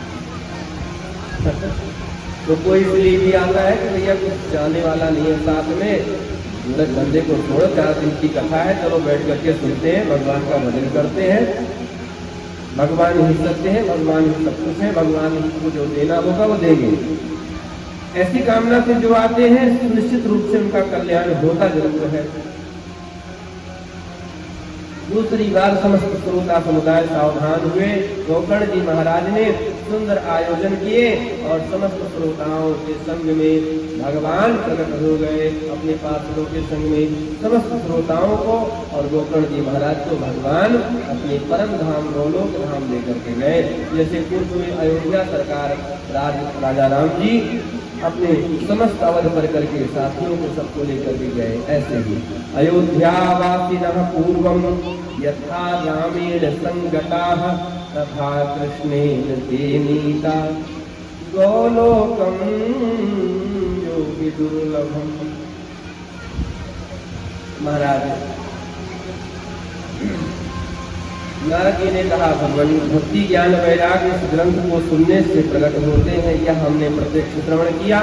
और धुंधकारी जैसा प्रेत आत्मा भी सुन ले तो परम पावन हो जाता है, यह श्रवण किया। किंतु अब इस यज्ञ विधान को कैसे किया जाए यह बताने की कृपा करें, क्या करना चाहिए। बोले महाराज सकाम अनुष्ठान हो तो सुंदर मुहूर्त निकलवाओ, अच्छे ज्योतिषी के पास में जाओ, अच्छे समय में कार्य किया हुआ अच्छा फल प्रदान करता है। और निष्काम भगवत कीर्त्यर्थ अगर कथा सुन रहे हो तो बिना नाम नियमो नास्ति सर्वदा श्रवणम मतम। बोले कितना पैसा खर्चा किया जाए भैया? बोले विवाहे यादृशम हितलम तादृशम परिकल्पये। बिटिया के विवाह में जितना रुपया जितना धन खर्चा किया जाए उतना उत्साह के साथ में उतना धन उतना रुपया खर्चा करके भागवत की कथा सुनो। ये बात मैं नहीं कह रहा भाई, भागवत में लिखी हुई बात। अब किसी से पूछा जाए कि बिटिया के विवाह में कितना धन खर्चा होता है तो ये बता पाना कठिन काम है। अरे भाई, हर कन्या पिता अपने अपने सामर्थ्य के अनुसार अपनी कन्या का दान करता है, विवाह करता है। तो हर भागवत करता अपने अपने सामर्थ्य के अनुसार भागवत भगवान की सेवा करे। यह महोत्सव हो, यह आनंद हो। तीर्थ में कथा हो सके तो करवाओ, नहीं तो वन में, नहीं तो अपने घर पे करवाइए। तीर्थ में सुनने से अधिक फल प्राप्त होता है, ऐसा वर्णन। सुंदर भूमि का लेपन करना चाहिए। गौ माता के गोबर से 5 कदली का वृक्ष लगाइए। गोवर्धन भगवान का निर्माण करिए। कालिंदी देवी का निर्माण करिए। तुलसी माता को स्थापना करिए। भागवत भगवान की सेवा और पूजा हो, नित्य देवताओं का पूजन हो, यह सब विधान बताएगा। हनुमान भगवान का, हनुमान जी का हनुमत ध्वज लगे, ये सब विधान। बाराती कितने भी अच्छे हो किंतु दूल्हा ना अच्छा हो तो सब बेकार है। भागवत की तैयारी बड़ी अच्छी हो और वक्ता ही ना अच्छा हो तो है मामला गड़बड़। तो भागवत का वक्ता कैसे हो?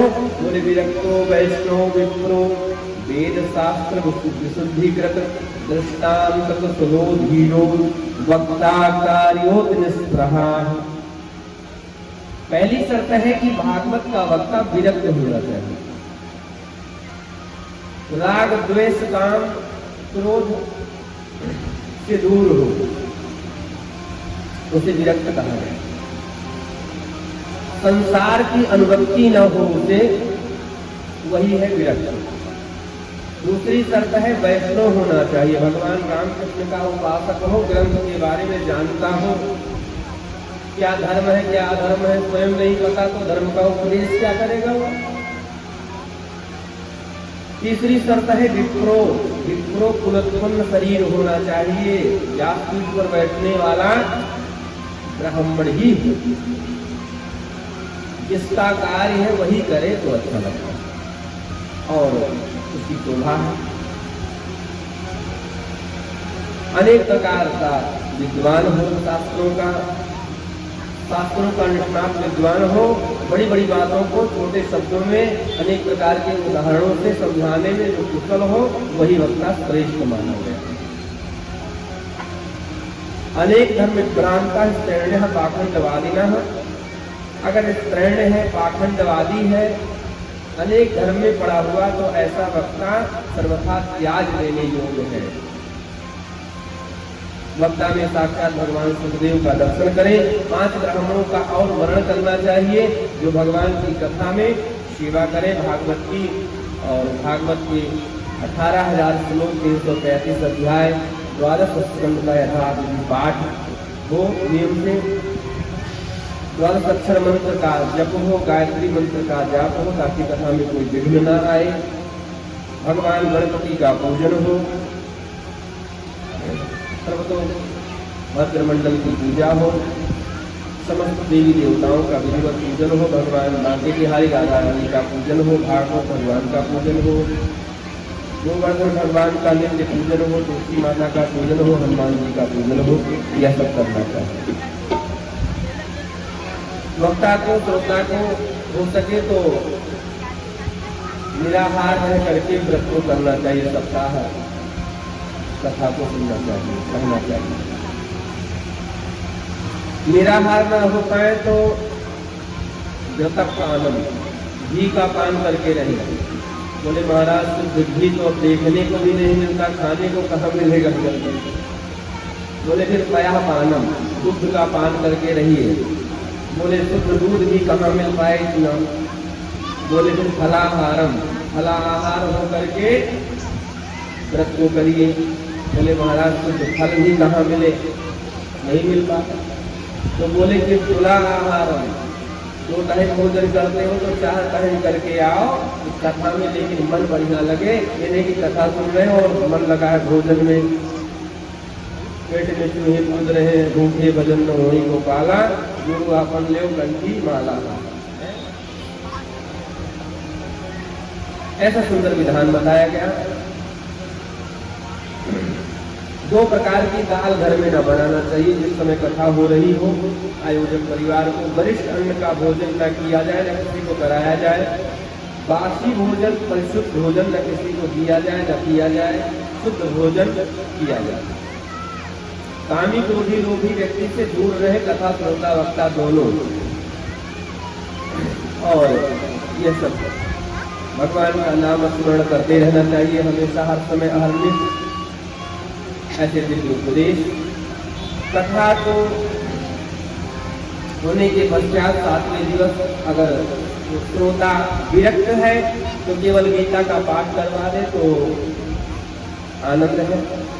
अगर गृहस्थ है तो यज्ञ करना जरूरी है।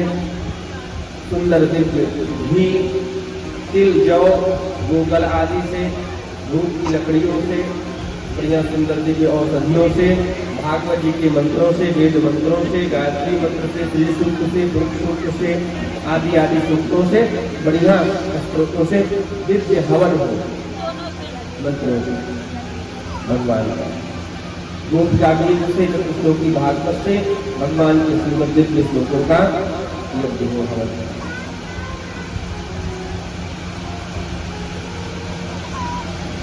और कथा होते ही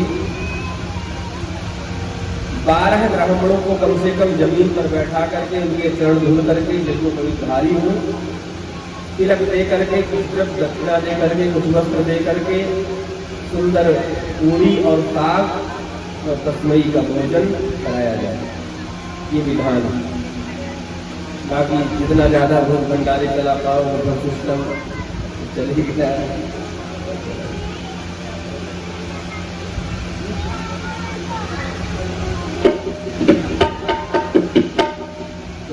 और प्रत्येक दिन की कथा विश्राम होते ही सुंदर भगवान का नाम संकीर्तन करना चाहिए।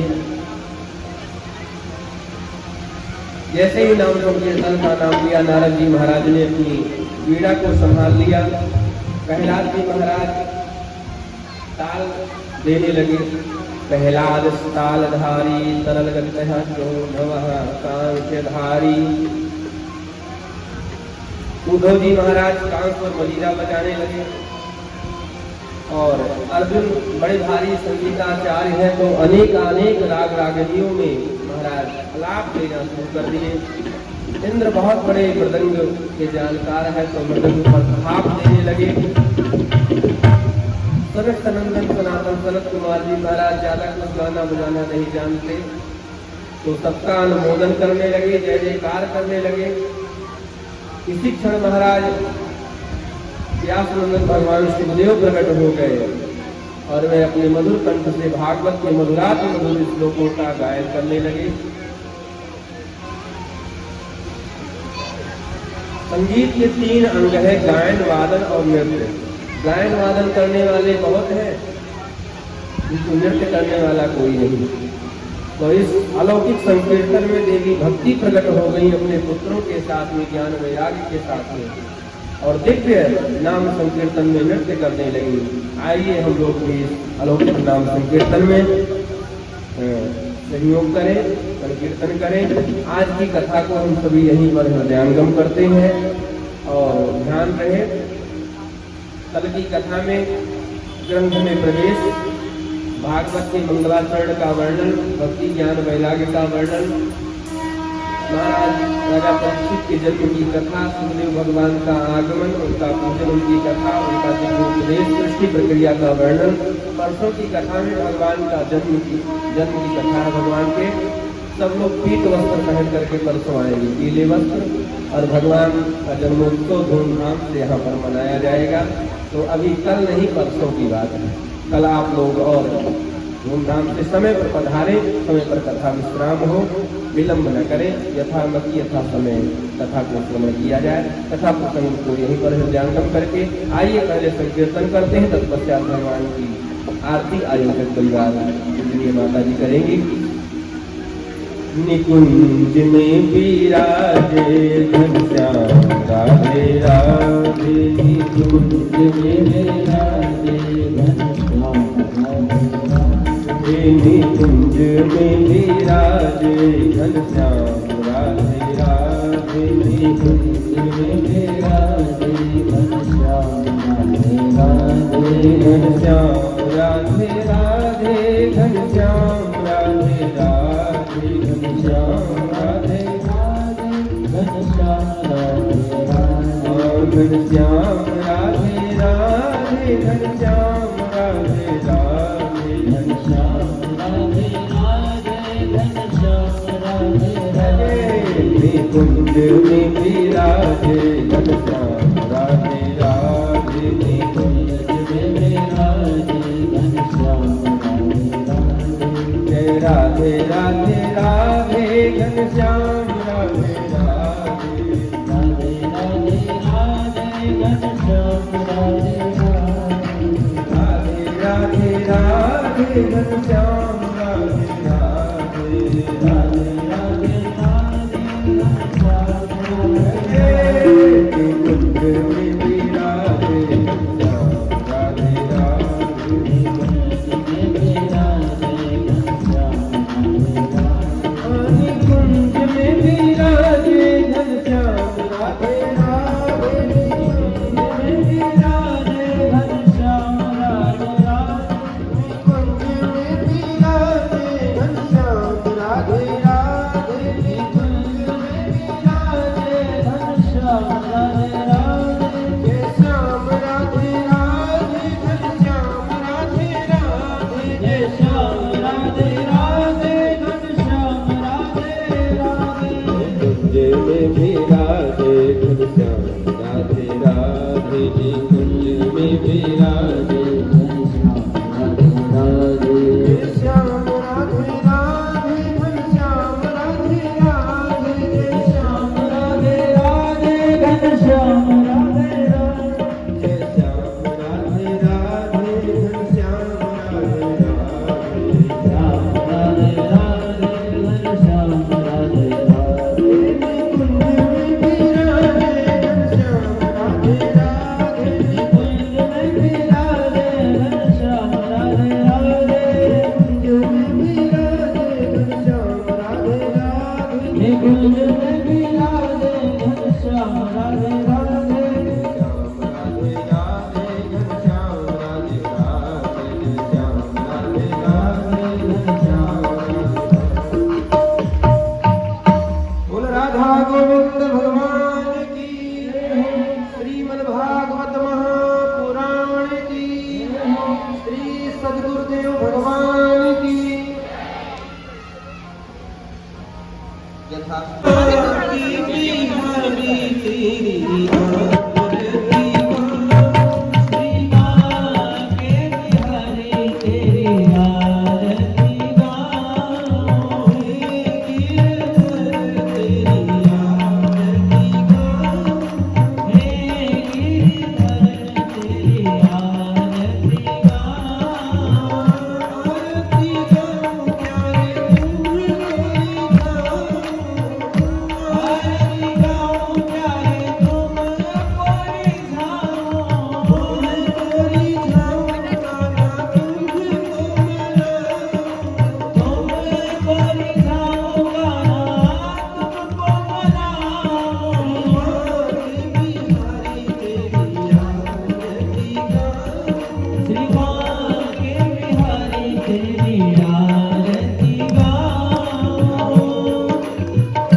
श्री हरिदास के प्यारे तुम हो।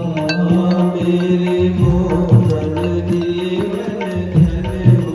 मेरे मोहन जीवन धन हो। बारिश बिंदे यदु बलि बलि जाऊं। बारिश बिंदे यदु बलि बलि जाऊं। माँ की बिहारी तेरी आरती गाऊं। माँ के बिहारी तेरी आरती गाऊं।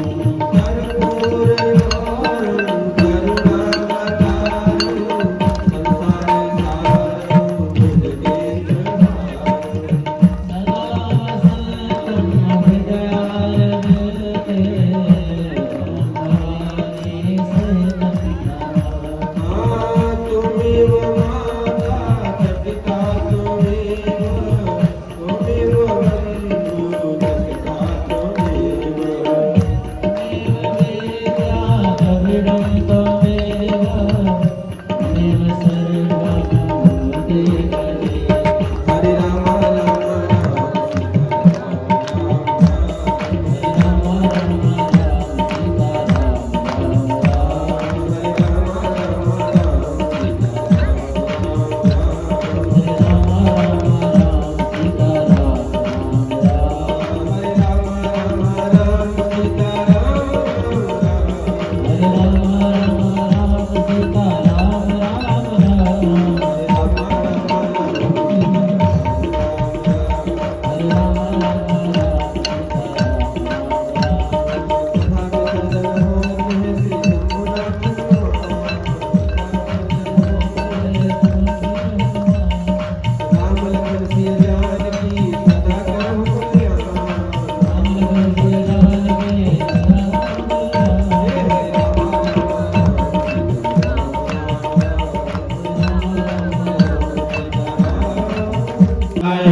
विद्महे वासुदेवाय धीमहि तन्नो विष्णुः प्रचोदयात्।